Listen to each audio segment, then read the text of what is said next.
In this video, we will discuss the 9 different forms of family violence that were mentioned in part 1 of this mini video series. One form of family violence that many of you may know about is physical. Physical is not just hitting. It can also include using physical space or body language to intimidate you, throwing things at you, locking you out of the house, threatening to hurt a pet, punching walls, breaking things, or even depriving you of food or basic needs like sleep. Another form that you may have heard of is mental abuse.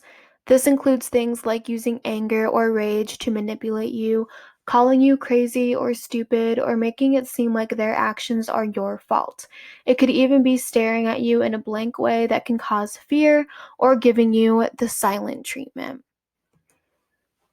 Related to mental abuse can be verbal abuse. Arguments or disagreements with a family member are normal, but it can be abuse if these different components are used in a way to instill fear, such as threats, interrogating, name calling, insulting your character, body shaming.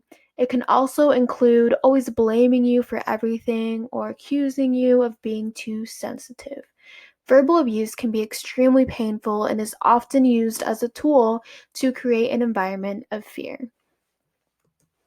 Verbal abuse is often associated with emotional abuse as well. One example of this could be one parent choosing a significant other over them.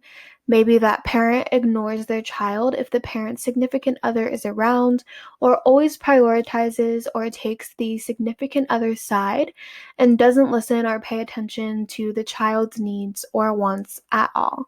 Parents could also use children as leverage within parental conflicts, like during a divorce, separation, or an argument.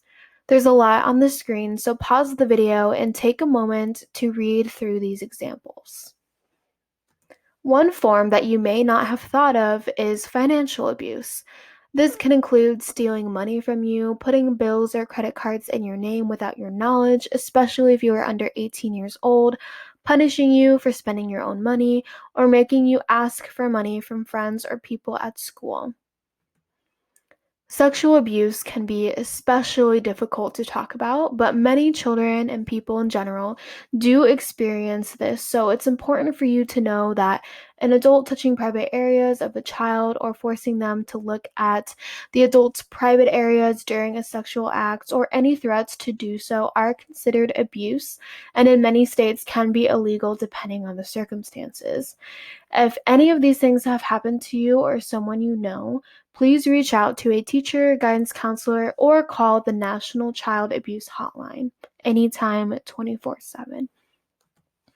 On a similar note, there is another form of violence called reproductive abuse or coercion.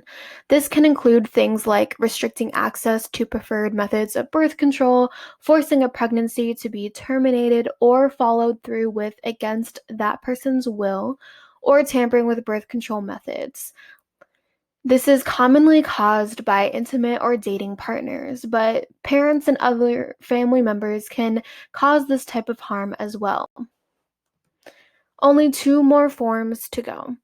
The common theme in cultural or spiritual abuse includes creating an us versus them mentality and not allowing the child to think for themselves, isolating them and keeping them away from people who don't agree with them or share the same identities.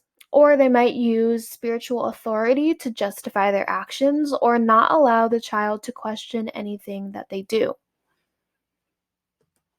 And last but not least is digital abuse. This can include excessive monitoring of your every step and using things like Life 360 to create an environment of anxiety.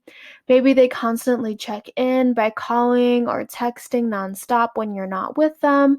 They might monitor your social media accounts, control who you can talk to on your phone or laptop, or set up spyware or parental controls on your devices.